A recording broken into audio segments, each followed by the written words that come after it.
Alhamdulillah. So Muawiyah ibn Hakam, he said what? Yarhamakallah. But he's what? He's praying. So then the people in the prayer, they start what? Looking at him like, what are you doing? You need to be quiet. We're praying. So he spoke again. And he said, what's wrong with you people? The man sneezed and I said, Yarhamakallah. So he spoke how many times? Twice. And Muawiyah ibn Hakam doesn't know that when you speak in the prayer, it does what? It negates your salat. So after the prayer, the Prophet called him and he said, listen, this prayer, there's no place in it for kalam al-bashar, the speech of human beings. But rather it's what? At-tasbih, wat-takbir, wat-tahmeed, or kama qala sallallahu alayhi wa sallam. He said that this prayer is what? Dhikr, remembrance of Allah.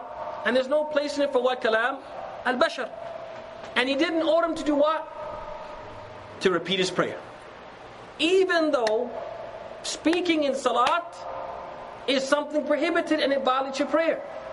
But Muawiyah ibn Hakam was excused. Why? Because he was ignorant. Which teaches us that what? Al-jahil bil-hukm إِذَا فَعَلَ مَحْذُورًا لَا يَأْثَمْ وَلَا يُلْزَمْ بِشَيْءٍ. That the one who is ignorant, if he does something wrong because of his ignorance, he's not ordered to what? Make amends. But on the other side, we said إِذَا تَرَكَ مَأْمُورًا. If he leaves off something he's supposed to do, he's been commanded to do something, but he's ignorant of the fact he's been commanded to do that. If he leaves that off, he won't be ordered to do what? To make it up. واضح? What's the proof? The proof is the hadith collected by Bukhari Muslim on the authority of Fatima bint Abi Hubaysh. Fatima, wa alaikum salam wa rahmatullahi wa barakatuh. Fatima bint Abi Hubaysh, who she came to the Prophet and she said, Ya Rasulullah, inni imra'atun astahidhu fala athur. Afa aja'u salat. Fatima bint Abi Hubaysh, she said, I'm a woman who I experience the continuous flows of blood. Meaning what? That no matter what time of month it is, she always has what? Blood flow. So she said, should I leave the prayer altogether? Should I just not pray? Because I never get to a point where what? The blood stops. So she's thinking that this istihaba, this continuous flow of blood is like what? It's like hayd.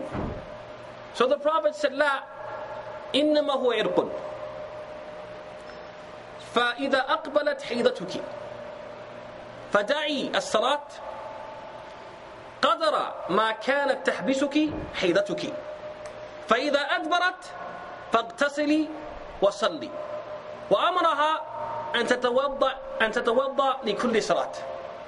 So in the hadith the Prophet said, no, you shouldn't do this. You shouldn't leave the prayer. It's only what? A vein. So when your period comes, when you see the blood change and the smell change, so you know it's what? It's your period. Then leave the prayer for the length of time that you normally would have your period. 6 days, 5 days, 7 days. فَإِذَا أَدْبَرَتْ. So when you see that the blood what? It changes back and the smell changes, so you know that what? You're no longer in hayd. Then you should what? He said, فَغْسِلِ عَنْكِ الدَّمِ. Take a bath. And he told her to what? To pray and to make wudu for every salat. The ulama, when they looked at this hadith, they said, this woman was doing one of two things. Either she was praying, and she wasn't making wudu for every salat. Which is what? She was leaving something she was required to do out of what? Ignorance.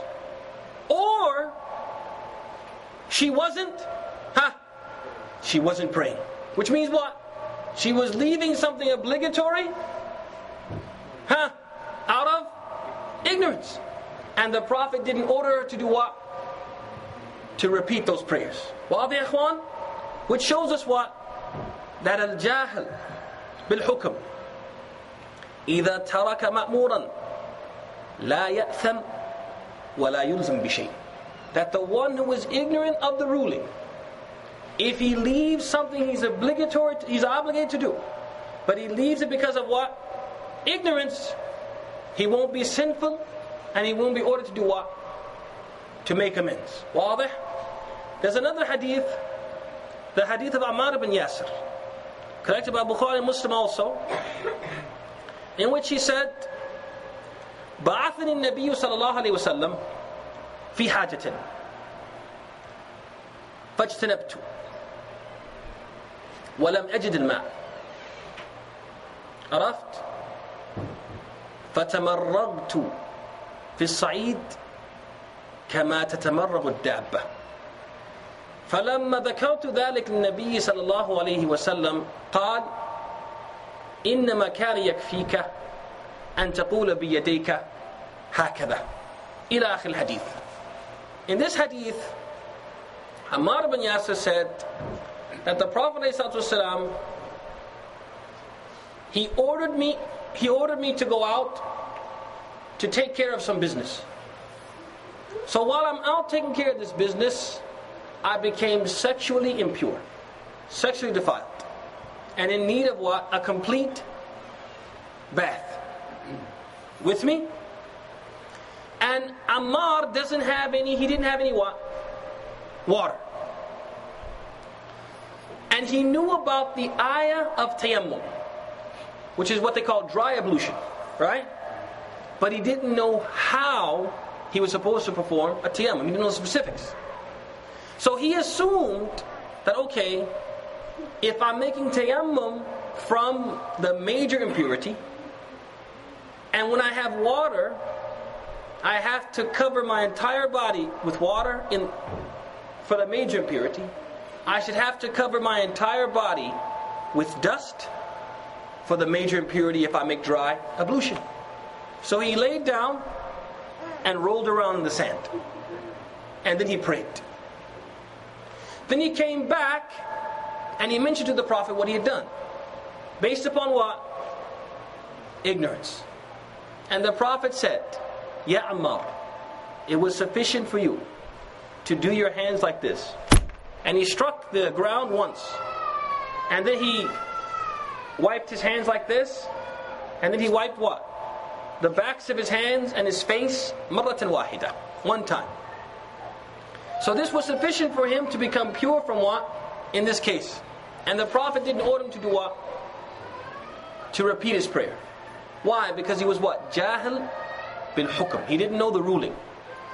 Al-Bassam, he said, coming on this hadith, he said, وَهَذَا الْحَدِيث يَدُلُّ عَلَىٰ أَنَّ الْجَاهِلْ بِالْحُكْمِ لَا يَأْثَمْ وَلَا يُلْزَمْ بِشَيْءٍ. Al-Bassam, he said, that this hadith shows us that the one who is ignorant of the ruling of something, if he leaves something obligatory because of his ignorance, he's not sinful, nor is he asked to do what? To make amends.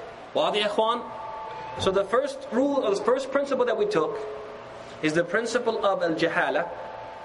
And we said, al-jahil bil-hukm la ya'tham, إذا ترك مأمورا أو فعل محذورا لا يأثم ولا يلزم بشيء. The one who is ignorant of the ruling, if he did something prohibited because of his ignorance, or left something obligatory because of his ignorance, he's not sinful, nor is he commanded to do what? To repeat. طيب. Suppose he wasn't jahil bil hukm, he was jahil bil hal.